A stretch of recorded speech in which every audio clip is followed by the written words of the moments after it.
Hello everyone, it's me Uncle John. Today I am going to read at 6:60:42, Chapter 5. Buster was sitting on the floor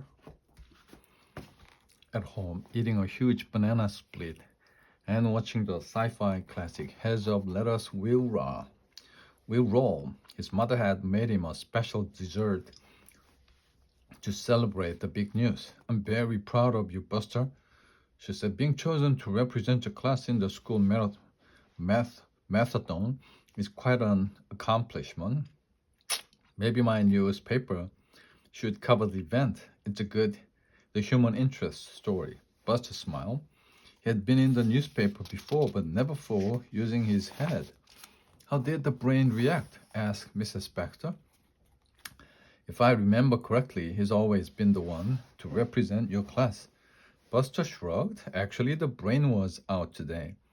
Arthur thought that was a little weird because the brain is never sick. But Francine said that everyone gets sick sometimes. He took a spoonful of ice cream. Well, said Mr. Baxter, I'm sure it's nothing serious. I'm sure you will see him soon enough. Buster nodded and continued eating.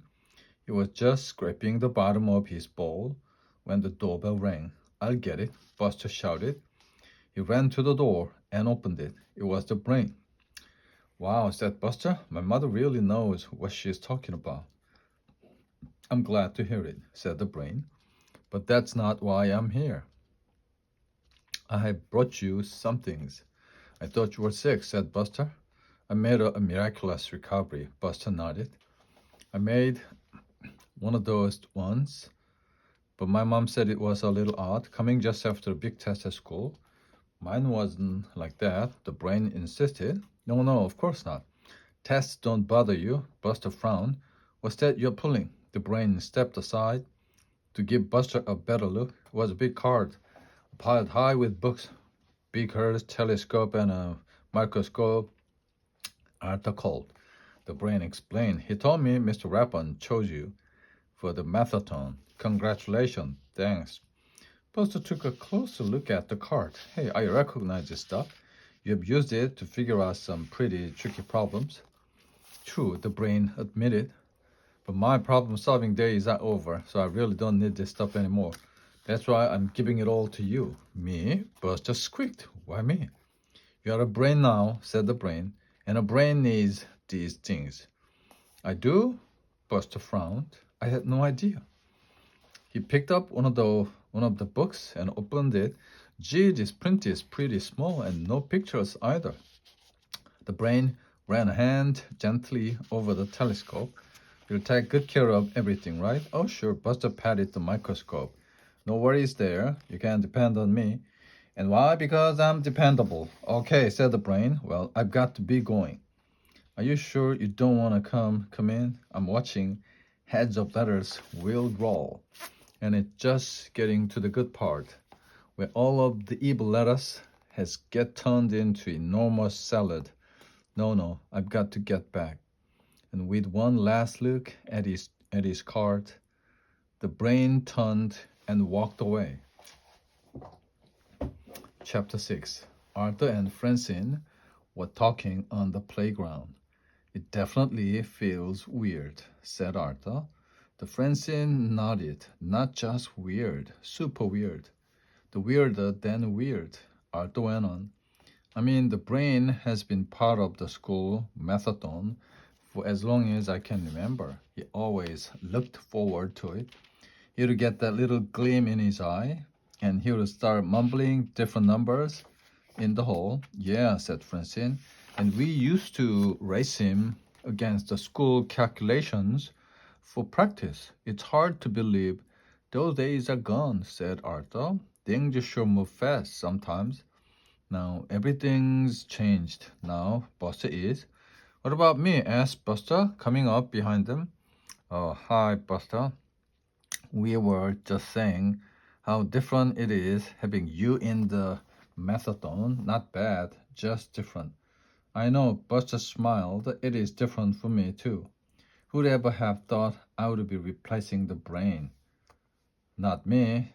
Hey, what's all that stuff? She pointed to the card he was pulling. You know, said Arthur, the brain has a telescope just like that. Actually, he doesn't, said Buster. Not anymore. Really? It looks the same. That's because it is the same. Buster explained, and Alan gave it to me, along with everything else. No way, said Francine. She took a closer look. Gee, these are his favorite books and his lab equipment. I know, said Buster. Ellen said that he wouldn't need any of this stuff anymore, and that he should pass it along to someone who could use it. Francine frowned. So why did he give it to you? Because he thought I would want it. Francine started laughing. No, really, I'm serious, said Buster. That's what he said. So I thought I would carry this stuff around just in case. Come on, Buster, said Francine. You may have bitten the brain once, but think about your grades and your grades don't mean everything, Buster insisted. Ellen said that Albert Einstein didn't always get good get great grades when he was in school either. Einstein, Buster shrugged. Some genius who figured out stuff about light and gravity. Ellen explained it to me. Arthur frowned. Why do you keep calling him Ellen? He said not to call him the brain anymore. He said that there wasn't any point in it, that it was ancient history. He said to use his regular name. But only his mother called him Ellen, said Francine. We couldn't do that unless she paled, unless he really wasn't a brain anymore. Arthur finished for her. They looked at each other in shock.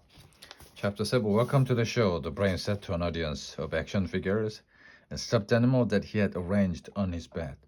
Thank you all for coming. As you know, comics often test out their material by popping into comedy clubs unannounced. It is in that spirit that I appear before you today. Aside from the fact that you had a collection of inanimate objects and I'm performing in my bedroom, there is hardly any difference. He took a deep breath. So what's the idea with cafeteria food? Half the time we receive mystery meat, but the only mystery is where that green color really comes from. Excuse me, but if I want slop, I can read Ogleberg's the Ogleberg's treatise on binomial coefficients. And how about those substitute teachers? Knock, knock. Come in, said the brain. Arthur, Francine, and Buster opened the door. Oh, hi, brain, said Arthur. Your mother let us in. Can we talk? Sure, but it's Ellen now, Arthur. That brain stuff is a thing of the past. Yeah, said Francine. We heard. She looked at the figures lined up on the bed. So what are you doing? The brain turned slightly red. Well, now that things have changed, I need to be practical. Can't mope about the past. That's why I'm training for a new career. As what? Asked Arthur. A comedian. Comedian. Francine laughed. Now that's funny. The brain shook his head. I'm perfectly serious. If academic pursuits are closed to me, I must investigate other possibilities. Isn't comedy kind of a stretch, though? Asked Francine. No. Comedy, comedians. Comedy seems like a natural choice. Comedian. Because it doesn't require great intelligence. Hey, cried Buster. Jokes are not dumb. Well, except for dumb jokes, but that's a different because they are supposed to be that way. I don't just tell jokes, the brain said. There is a physical humor too. Watch this. He took a giant inflatable mallet out of a trunk. Then he walloped the top of the table. Do you know what I just did? The brain asked. I just smashed an atom. Everyone stared blankly at him. Get it? Smashed an atom? We get it. It's just not funny. Anyway, one contest is not a reason to give up. The brain sighed. Everything comes to an end eventually. I can see the handwriting on the wall, and in half a dozen languages. Besides, you don't need me as your brain. You have Buster. It's not the same, said Arthur. This is Crazy, Francine sputtered. The brain shrugged. I'm just being practical and willing to face the facts. He took a baby doll and a milk pitcher out of the trunk next. Now, I know there's a good one here about not crying over spilled milk. I just have to work out the kinks. So if you will excuse me, I have to rehearse.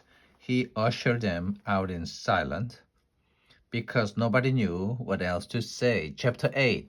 The next day, Arthur, Francine, and Buster followed the brain after school. We are not spying on him, Francine explained. We're just making sure he's all right. The brain hasn't been himself lately. The others nodded. It was not hard to follow the brain. Because he made no attempt to hide or hurry, he simply headed directly for Jack's joke shop. If his followers watched from across the street, one of my favorite places, said Buster. Maybe I should go inside and check on him. No, said Arthur. We don't want him to think we are worried about him. And if he bumps into us, that's just what he will think. Okay, said Buster. I'll stay here. He's really taking this whole comic thing seriously, said Francine. Only the brain would take being funny seriously, Buster pointed out. We got to get him back to normal, said Arthur. His confidence has been shaken. We need to build it up again as soon as possible, said Francine. A class without a brain is like, hey, said Buster. Wait a minute, what about me? What makes you think I can't be a brain too? Francine grabbed the book from the brain's carton, flipped through some pages. If x equals pi times y cubed and y equals the square root of 78, how would you solve for x? Easy, said Buster. Really? Arthur and Francine sat together. Buster nodded. I would just ask the brain. And are you going to do that during the mathathon? Francine asked. No. Then I'll have to answer the questions for myself. Buster turned pale. I'm doomed. Don't panic, said Francine. I'm sure we can figure something out. Maybe you could trick the brain into solving some problems, said Arthur. Then he might snap out of it. You really think that'll work? I don't know, Arthur admitted, but it's worth a try. The night the brain laid out his new props on his bed, there was a curly red wig, a pair of 2-foot-long shoes, and a flower that squirted water. Tools of the trade, he said to himself. They'll work nicely into my new routine. The ring, he answered the phone. Hello? Yes, said a deep voice on the other end of the line. Is the brain of the house in? You may have the wrong... Nonsense, sir. You sound like the right person to me. This is the most fortunate day for you. We here at the Nevermind Institute are prepared to offer you a free tip to Einstein's birthplace. All you have to do is answer a few questions. Now listen carefully. Determine the value of x if... Arthur, this is not gonna work, said the brain. Then he hung up. Chapter 9. Arthur, Francine, and Buster were sitting in the back of the ice cream parlor. Some of the chairs and tables had been pulled away to make room for the performers. The performer was the brain. He was going to give his first show before a live audience, and he had asked his friends to be there. Do you think this will be any good? Francine whispered. Arthur didn't look hopeful. Not if he's going to use that inflatable Denali again. Really, said Buster. I kind of like that. I wish it would just be the old brain again, said Arthur. We tried everything and none of it worked. So it's over? Said Francine. We're giving up? Not yet, said Arthur. We've still got the secret weapon. The secret weapon? Said Buster. Nobody told me about a secret weapon. Because then it wouldn't be a secret. Arthur explained. Buster wanted to know more, but the brain was calling for their attention. He was wearing his new wig, baggy pants, and floppy shoes. But somehow he really didn't look very comfortable. Thank you all for coming, he said. I know you're out there. I can hear the pulmonary systems in action. What? Whispered Buster. He means we are breeding, Arthur explained. So, let's begin. I hope you cut me some slack because I'm self-taught. Silence. See, the brain explained. Taught means tight. But it all sounds like a thought, as in self-taught. Oh, never mind. Suddenly, a young girl burst into the ice cream parlor. She had long pigtails and giant freckles. Is there a mathematician in the house? She cried. Everyone in the audience looked at the brain. The brain turned to her. I used to be, he admitted.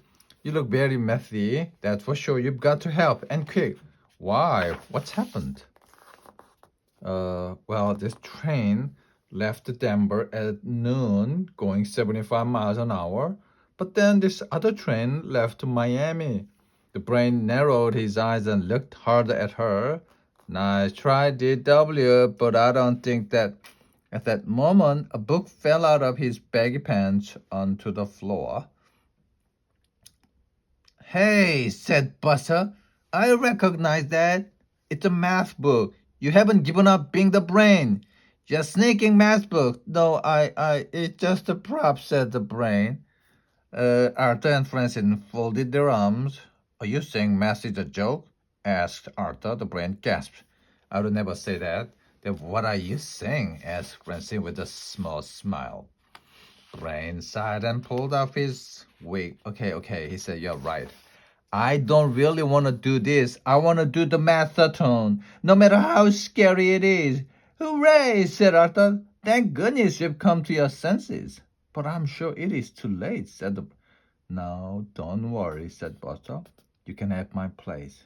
Oh, I couldn't do that, said the brain. Please, don't make me beg. It's not a pretty sight, all right?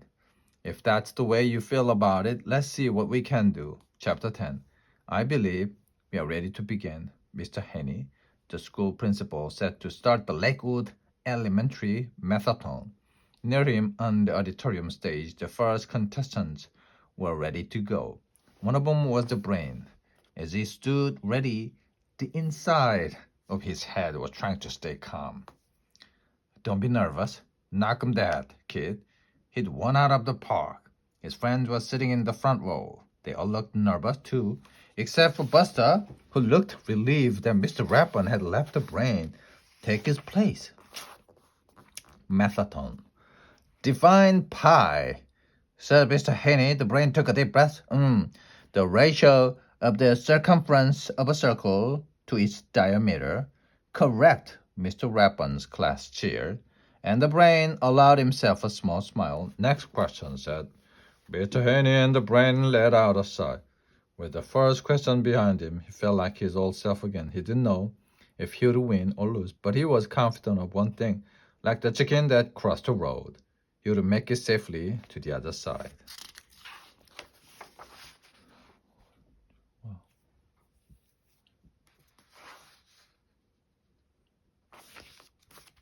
The end.